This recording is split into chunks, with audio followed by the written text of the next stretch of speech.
Muy bien, mis queridos hermanos, esta mañana vamos a retomar la serie de predicaciones que comenzamos hace 15 días, en donde comenzamos a predicar acerca de el poder de las pruebas.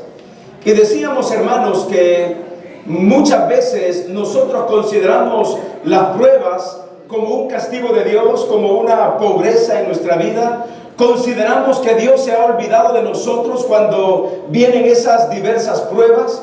Pero ya hemos dicho la semana antepasada, hermanos, que las pruebas tienen un poder tan grande en nuestras vidas, el poder de acercarnos a Dios, el poder de revelar nuestro carácter. Las pruebas lo que hacen es medir en dónde está nuestra condición de fe y nuestra madurez en Cristo Jesús. Y esta mañana, mis queridos hermanos, vamos a ir una vez más a la carta del apóstol Santiago, y quiero que vayan conmigo, por favor, a Santiago capítulo 1, y vean lo que la palabra de Dios nos dice esta mañana. Santiago capítulo 1, versículos 1 al 2, y vean lo que la palabra de Dios nos dice esta mañana.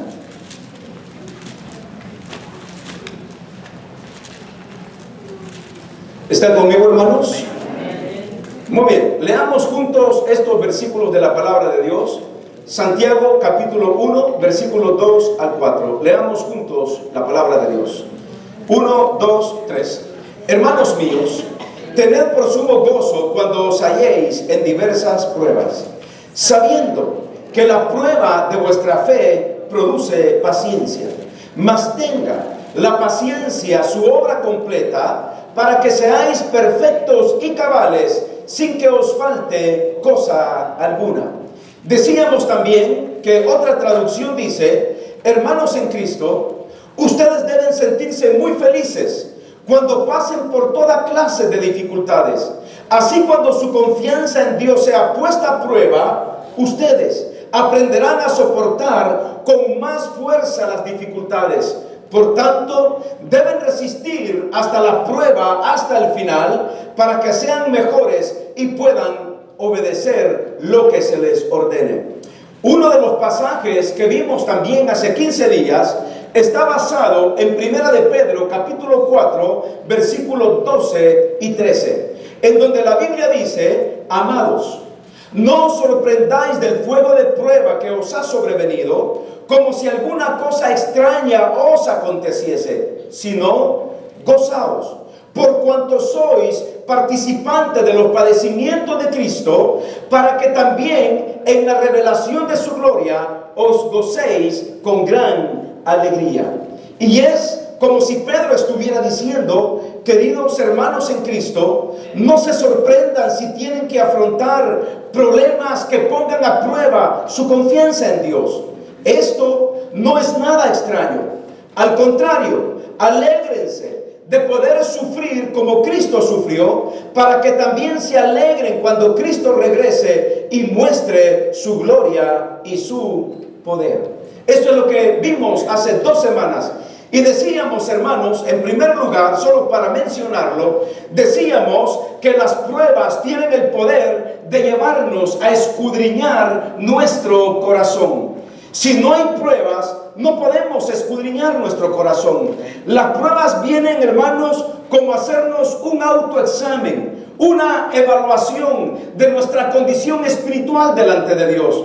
Las pruebas lo que hacen es que nosotros podamos vernos a sí mismos con la ayuda de Dios, con el poder del Espíritu Santo, junto a la palabra de Dios, examinar nuestra vida y reconocer en qué áreas necesitamos ser fortalecidos o entregar ciertas áreas en las manos del Señor. Pero hoy me quisiera enfocar en el segundo aspecto del poder de las pruebas.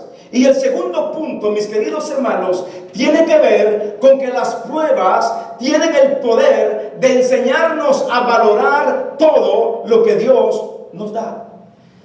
Yo me he dado cuenta que cuando he tenido problemas en mi vida, cuando he pasado crisis en mi vida, solo mediante esos momentos de prueba, en esos momentos de necesidad, en esos momentos cuando he perdido ciertas cosas, me doy cuenta de lo realmente que he sido bendecido por Dios. Yo no sé, pero hay un dicho que dice que apreciamos, valoramos o extrañamos las cosas hasta que lo hemos perdido todo. Y parece ser que esa es una verdad. Mientras todo lo tenemos, lo desperdiciamos y muchas veces no lo valoramos. Media vez comenzamos a escasear en ciertas cosas, comenzamos a tratar de ahorrar, tratar de cuidar y tratar de darle valor a las cosas. ¿Sabe que en la palabra de Dios encontramos, por ejemplo, personajes bíblicos que no le dieron valor a la bendición que habían recibido de parte de Dios? En la Biblia encontramos personas como, por ejemplo, usted se va a acordar de Sansón. Ese nombre, Sansón, significa pequeño sol. ¿Qué significado más bonito? Pequeño sol. Pero un día, este pequeño sol, llamado Sansón, que había nacido con una de las grandes bendiciones, una mujer cristiana, una judía que temía al Señor, un padre que adoraba al Señor, un hijo que había nacido en toda la bendición de un hogar temeroso de Dios, con un voto que en la Biblia se le llama el voto del Nazareno, que significaba un hombre entregado a Dios. El muchacho creció y junto a él también le creció su pelo. Dios le había dado una gran bendición a Sansón, pero Sansón no podía ver, no podía valorar esa bendición que Dios había puesto en sus manos. Y un día Sansón, en contra del consejo de Dios, en contra del consejo de su madre, en contra del consejo de su padre, Sansón decidió comenzar a jugar con mujeres, hasta que un día se encontró con una que no era ni del mismo pueblo de Dios, llamada Dalila. Y dice la Biblia que Sansón entregó su corazón a Dalila. Y cuando entregó su corazón, entregó sus emociones, sus sentimientos, su carácter, entregó lo más valioso que también Dios había puesto en su corazón, el voto del Nazareno, que era no rasurarse, no cortarse el cabello. No me pregunte por qué, pero era una razón bíblica en aquel tiempo. Vino él porque Dalila insistía. Dime cuál es tu secreto, dime cuál es tu secreto de tu fuerza. Y un día, ya ve cómo son las mujeres, un día Dalila, porque son perseverantes, eso sí, insistentes, insistía tanto, dime en dónde está. Y ella le decía, no te lo puedo revelar. Volvía otra vez, Dalila insistía otra vez. Yo me imagino que la forma en que le tocó el corazón fue a través del llanto, las lágrimas. Porque, hermanas, ver a una mujer llorar es lo más duro que puede haber en la vida. Y más si lloran por uno. Debe ser lo más horrible en la vida. Entonces, aquí estaba Dalila llorando, hasta que insistió, y él en los brazos de Dalila, hermanos, ablandó su corazón y le declaró su secreto. ¿Y qué sucedió? Dalila lo traicionó, llamó a sus amigos filisteos, lo ataron de cuerdas, le cortaron el cabello, le sacaron los ojos. Y cuando le sacaron los ojos, sirvió de burla, de escarnio de todos los filisteos, y lo llevaron al palacio en una fiesta del rey. Y estando en la fiesta del rey, como siempre, allí Sansón comenzó a valorar lo que él había despreciado. Cuando ya no tenía ese poder de Dios, cuando el Espíritu de Jehová se alejó de él comenzó a valorar lo que había perdido. Y estando en el palacio, le dijo a uno de los sirvientes, porque él estaba ciego, pero le dijo a uno de los sirvientes, por favor, acércame a uno de los pilares del palacio. Lo acercó al pilar del palacio, a la base principal del palacio, y una vez más se acordó de lo que Dios le había dado. Había menospreciado eso que tanto tenía, eso que era de gran valor para su vida. Pero en ese momento él recapacitó y recordó que cuando el Espíritu de Jehová venía sobre él una vez más adquiría el poder de su fuerza. Se acercó al pilar y estando en el pilar le dijo al Señor: Señor, yo te pido que una vez más venga tu espíritu sobre mí. Y dice la Biblia que el espíritu de Jehová vino sobre Sansón, y una vez más esa fuerza sobrenatural se apodera de Sansón. Estremece, hermanos, el pilar, el cimiento principal, y el palacio se vino abajo. Y cuenta la Biblia que ese día murieron muchos más de todos los que Sansón había matado en su vida. Una vez más, una vez Sansón, con una quijada de asno, mató a más de 1000 filisteos. ¡Qué fuerza de este hombre! ¡Qué poder de este hombre! Un día arrancó la puerta principal del palacio, la puso sobre su hombro y lo llevó a la cima.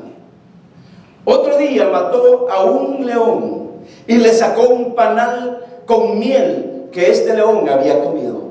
Un hombre con mucho poder, pero que no había valorado lo que Dios le había dado, sino hasta que después lo había perdido. Otro hombre en la historia que no valoró, en medio del sufrimiento, no valoraba las cosas que Dios le había dado. Usted se va a recordar de Esaú, el primogénito de Isaac. Usted se va a recordar cómo, imagínese, cómo cuando nació Esaú y Jacob, la historia cuenta que fueron gemelos y los dos estaban en el vientre de la madre, y Esaú venía primero y detrás venía Jacob. Pero Jacob significa usurpador, mentiroso, suplantador. Esaú significa velludo, porque era muy bello, pero también velludo.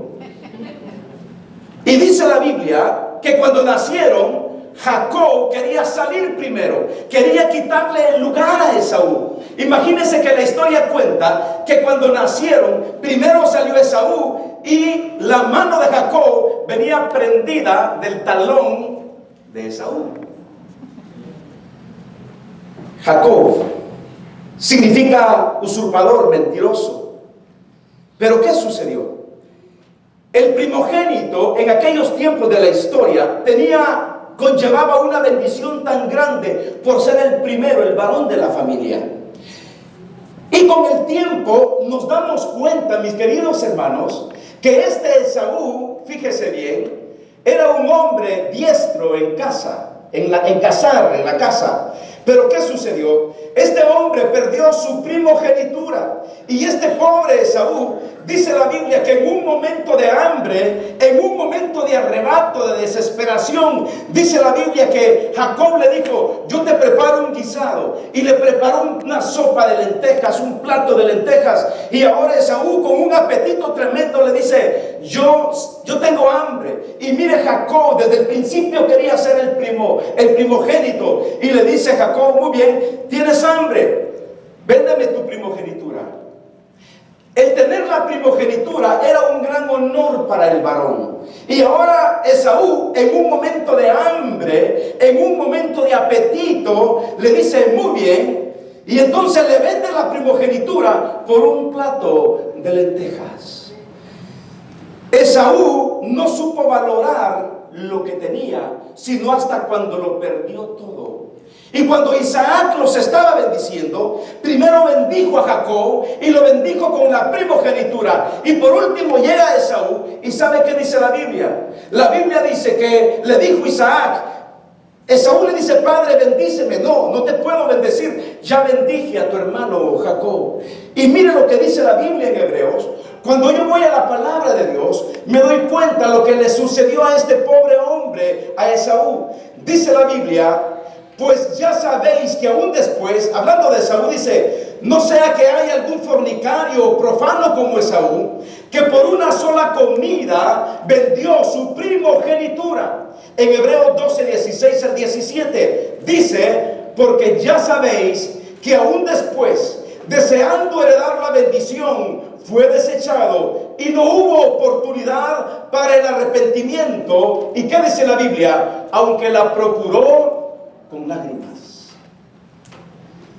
¿No cree usted, hermano, que es una tragedia muy grande cuando no valoramos las cosas que Dios nos da. Cuando llegamos a un punto que lo hemos perdido todo, nos sentamos y nos lamentamos como lo hizo Esaú. Y dice la Biblia que aunque lloró, y dice que lloró y lloró y lloró, él no pudo recuperar su primogenitura. Dios nos ha dado tantas bendiciones y muchas veces no sabemos valorar las bendiciones que Dios nos ha dado. En el Nuevo Testamento, ¿recuerda usted el caso clásico del hijo pródigo? Cómo el hijo pródigo pidió la herencia, no valoró la bendición, la protección, el privilegio que como hijo tenía en la casa de su padre. Dice la historia de la Biblia que malgastó toda la herencia, los amigos lo abandonaron y al final se encontraba en una hacienda cuidando cerdos y comiendo las sobras de las comidas de los cerdos. Hermanos, qué triste la historia del hijo pródigo. Un muchacho que lo tenía todo en casa. Un muchacho que tenía el calor del padre, el calor de la madre. Un muchacho que vivía en el seno del hogar. Miren, hoy en día conocemos miles y miles de familias disfuncionales. Familias que no funcionan. Hijos que se divorcian de los padres. Padres divorciándose. Y no le vaya a sorprender, pero hay matrimonios que después de 60 años están pensando en divorciarse. Increíble, pero así es la historia. Pero este muchacho vivía en una familia funcional, en una familia en donde tenía la protección, el calor del padre. Y este padre era un hombre bendecido, era un hombre hacendado con muchos jornaleros. Un día el muchacho, en su orgullo, en su afán por salir a experimentar el mundo, le dice a su padre: padre, imagínese qué atrevimiento. Yo nunca le diría a mi padre: papá, por favor, dame la herencia que me vas a dar. Si la herencia se da después de que ya se han muerto, no antes de haberse muerto. Y es como que mi hija me dijera: papá, ¿y el polvito 2000 no lo será? Pues sí, se lo dejo. Eso sería terrible. ¿Sabe por qué? Porque no es posible que los hijos te pidan la herencia antes que te mueras.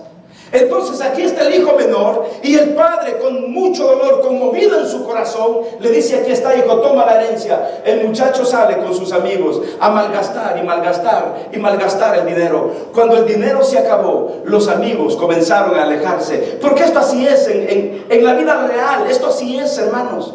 Mientras todo lo tienes, tienes muchos seguidores. Cuando no tienes nada, todos se dan la vuelta y se olvidan de ti. Ni te conocen, ni te saludan cuando se encuentran en la calle. ¿Por qué? Porque ya no tienes nada, eres un pelado. Digo un pelado. ¿Y qué es lo que sucede? Ahora el hijo pródigo se encuentra, hermanos, en una hacienda y está apacentando cerdos. Y dice la Biblia que está deseando incluso comer la comida de los cerdos. El hijo pródigo era un judío. Y de principio los judíos no comen carne de cerdo. Y ahora está alimentando a los cerdos que tanto despreciaban. Y ahora está deseando quizás comerse a los cerdos. Y comer las algarrobas de los cerdos. Pero mire cómo él comenzó a valorar lo que había perdido. Pero dice la Biblia que un día reflexionó y dijo: hombre, qué tonto soy. En la casa de mi padre hay abundancia de comida. En la casa de mi padre hay jornaleros. En la casa de mi padre tenía el desayuno caliente, el almuerzo caliente, la cena caliente. Tenía un abrigo que ponerme. Tenía una cama, un dormitorio. Habían jornaleros y yo les podía decir: hey, hazme una torta de milanesa, y me hacían la torta de milanesa. Hazme un champurrado, y me hacían el champurrado. Unas pupusas revueltas, y ahí me daban las pupusas. Pero ahora estoy lejos de la casa de mi padre. Ahora no tengo nada. Y veía a los cerdos comer, y como que su estómago, hermanos, envidiaba a los cerdos. Pero un día, y quiero explicarle esto, un día este muchacho reflexionó y comenzó a valorar la bendición que Dios le había dado a través de sus padres. Y él dijo: no, esto no puede seguir así. Me levantaré e iré a la casa de mi padre y le pediré perdón y le diré: Padre, he pecado contra el cielo y he pecado contra ti. Ya no soy digno de ser tu hijo, pero ahora tómame como uno de tus jornaleros. Está bien, no me veas como un hijo, acepto que me tomes como un simple trabajador. Y el padre que había estado esperando al muchacho, quizás muchas noches, semanas, meses, es como cuando aquel padre está esperando al hijo que se va de vagabundo y que sale de la casa y está llorando, no duerme en las noches. Y este padre, cuando lo vio de lejos, dice la Biblia que fue movido a misericordia, y cuando lo vio de lejos, lo abrazó y salió corriendo, y él dijo: hijo, tú estabas muerto, pero ahora vives. Estabas perdido, pero ahora has sido encontrado. Y dice la Biblia: pónganle por favor un anillo, unos zapatos nuevos y un vestido nuevo, porque este muchacho estaba muerto y ahora vive, estaba perdido y fue encontrado. Hermanos, y aquí está el punto: si tus hijos están lejos de los caminos de Dios, déjame decirte una cosa importante en este pasaje. Cada ser humano tenemos un punto de retorno, tenemos un punto de encuentro una vez más con Dios. Este muchacho dijo: volveré a la casa de mi padre. Ya no había más para dónde ir, y ese punto de retorno lo regresó al seno de su hogar y comenzó a valorar las bendiciones que Dios le había dado. Yo pregunto esta mañana: ¿por qué tenemos que valorar la bendición de Dios cuando ya lo hemos perdido todo? ¿Por qué tenemos que apreciar a la familia cuando la hemos perdido? ¿Por qué tenemos que valorar a los hijos cuando no les hemos dado buena educación? Y ahora que crecieron, se rebelaron contra nosotros, tomaron otros caminos, y comenzamos nosotros, hermanos, fíjese bien, a reflexionar, a pensar de todo lo bueno o malo que hicimos, pero no valoramos en su debido momento la bendición que Dios había puesto en nuestras manos. Hermanos, estos tres principios que les he puesto, debemos aprenderlos para entender que las pruebas nos ayudan, hermanos, a valorar la bendición de Dios. Déjenme tomar un poquito de agua, por favor. Si nosotros, hermanos, no valoramos la bendición de Dios cuando la tenemos, después lo que queda son sentimientos, recuerdos. Amén. Es como cuando no aprovechamos el tiempo. Los jóvenes que pudiendo estudiar no estudian, cuando llegan a una edad de 25, 30 años, comienzan retrospectivamente a decir: tanto que me decían mis padres que sacara una carrera, cuánto se esforzaban para decirme que estudiara, y miren, aquí estoy como burro. Les digo, jóvenes, la preparación en la vida es muy importante. Su preparación intelectual, su preparación en el conocimiento en todas las áreas básicas de su vida es muy importante. Tomen una carrera, agarren una carrera, aunque sea de técnico, pero agarre una carrera. Si no puede estudiar 8 o 10 años en una universidad, pero por lo menos saque una técnica. No se quede, y no estoy menospreciando ningún trabajo. Todo trabajo dignifica, todo trabajo es de honor. Pero Dios no te ha puesto solo para preparar hamburguesas. Dios te ha puesto para hacer algo más en la vida como hijo de Dios. Y no estoy menospreciando si alguien vende hamburguesas o no. Todo trabajo tiene su dignificación delante de Dios. Pero si tú pudiendo ser algo más en la vida y no lo haces, y con el tiempo valoras la bendición que dejaste ir, todo será lamento en tu corazón. Y comienzas a decir: el tiempo que perdí, y cómo me lo decía mi mamá, y cómo me lo decía mi papá. Por eso, jóvenes, estudien. Jóvenes, prepárense. Jóvenes, hay puertas abiertas en este país para ir y estudiar. Hermanos que son líderes de nuestra iglesia, hermanos que son diáconos en nuestra iglesia, prepárense espiritualmente, prepárense teológicamente. Lean libros de la palabra de Dios, libros de liderazgo, estudios de la palabra de Dios. Si tienen tiempo de asistir a seminarios, de ir a conferencias bíblicas, hagámoslo para honra y para gloria de Dios. No nos quedemos donde estamos, porque después vamos a decir: ¿y cómo perdí esa oportunidad? Y no valoramos la bendición que Dios puso en nuestras manos. Se me olvidó tomar el agua. Pero hay algo que la Biblia nos dice, mis queridos hermanos. La Biblia dice, al que sabe hacer lo bueno y no lo hace, la Biblia dice que le es pecado. Si sabemos hacer lo bueno, estudiar, trabajar, prepararnos, aprovechar bien el tiempo y no lo hacemos, la Biblia dice que le es pecado. Muchas veces damos valor a las cosas hasta cuando ya no las tenemos. La vida espiritual, la salud. Mire, cuide su salud, hermano.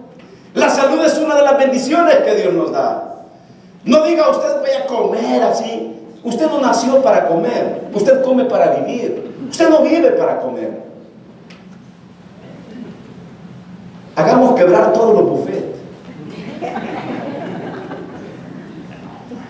No quiere salir con sentimientos de culpa como yo, no vaya a esos lugares.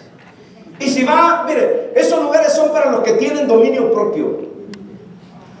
Porque de poquito en poquito, a veces yo digo poquito de esto, poquito de lo otro, y ahí van 10 libras, poquito de esto y poquito. Cuide su salud. Pero hay hermanos que aunque son diabéticos, no hombre, en el nombre del Señor. En el nombre del Señor me como este pastel. Dios está conmigo. En el nombre del Señor me como esta pizza. En el nombre del Señor 3 Coca-Colas. Espérate en la noche, cuando tu azúcar esté a 600, 800, y sientas que los ojos se te salen y que andas perdido en el universo. Hermano, debes de aprender a cuidar tu cuerpo y valorar tu salud.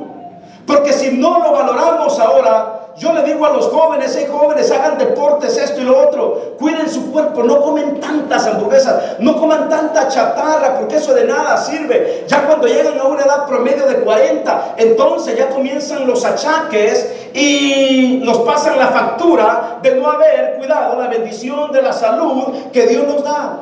Mis queridos hermanos, muchas veces no valoramos esas cosas, no valoramos a los amigos, la familia, la escuela.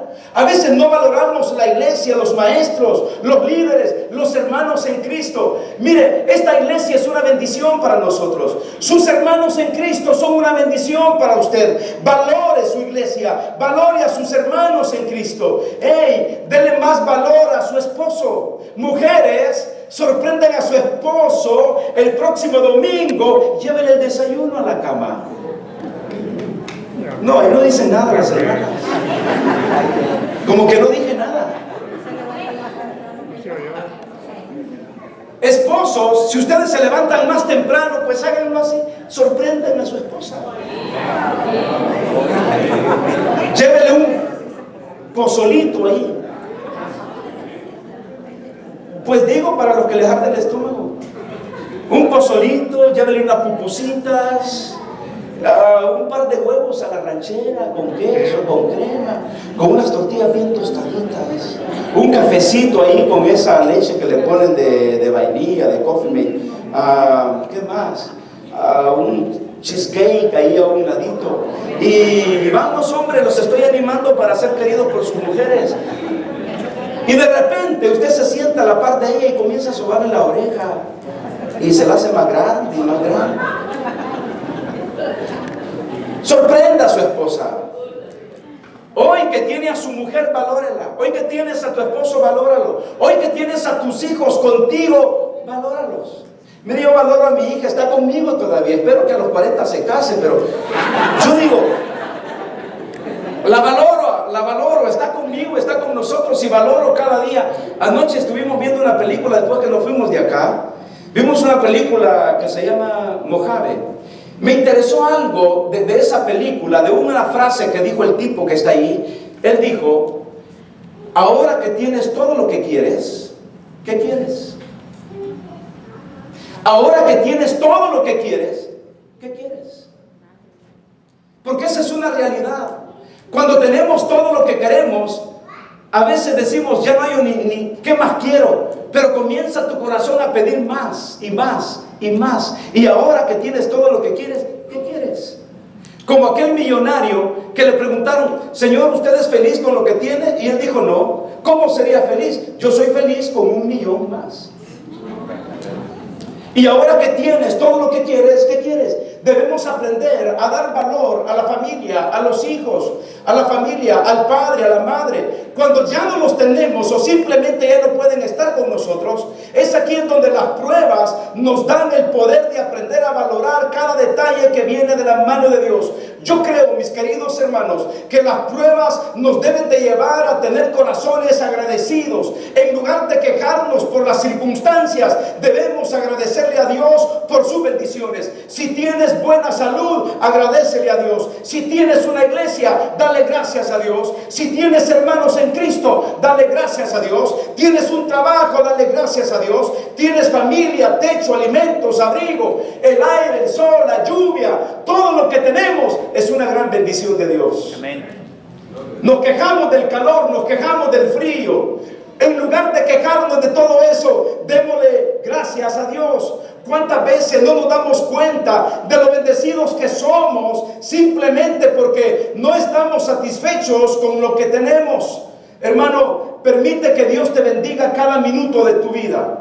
Él simplemente quiere que seas agradecido. Valora el trabajo que tienes. Pero quiero decirle algo. Valórate a ti mismo. Valórate a ti mismo.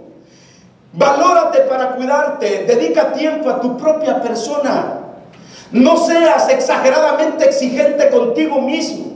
Toma un tiempo y agradécele a Dios por ser quien eres delante de Dios. Mira, si eres una mujer de hogar que trabaja fuera y dentro, toma tiempo para ti.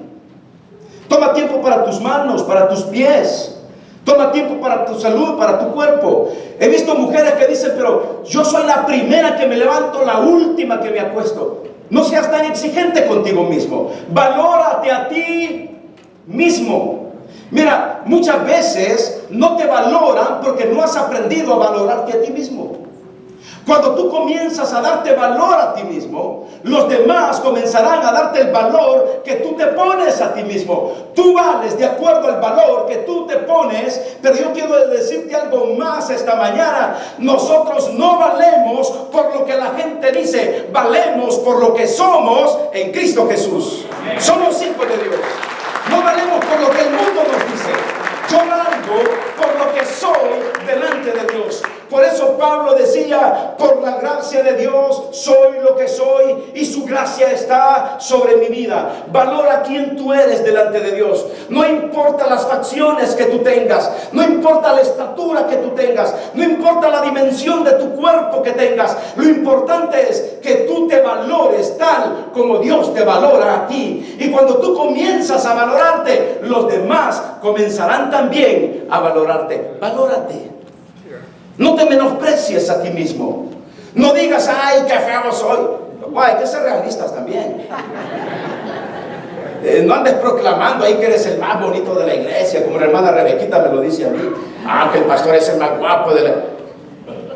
Dejo de creerlo cuando le dice todos los demás. Pero lo que quiero decirles es que seamos realistas también. Pero mírate frente al espejo y en lugar de decir qué fea soy o qué feo soy, dile a Dios, Dios, te doy gracias porque este rostro nadie lo tiene, solo lo tengo yo. Señor, te doy gracias porque esta cabecita peloncita no la tiene nadie más que yo. Y sea agradecido con Dios. ¿A mí de qué me sirve valorar a los peludos que se la llevan de Sansón y no tienen ninguna fuerza? Valorar a los que tienen pelo y yo ahí, lamentándome, es que es agua caliente que me dejaba caer.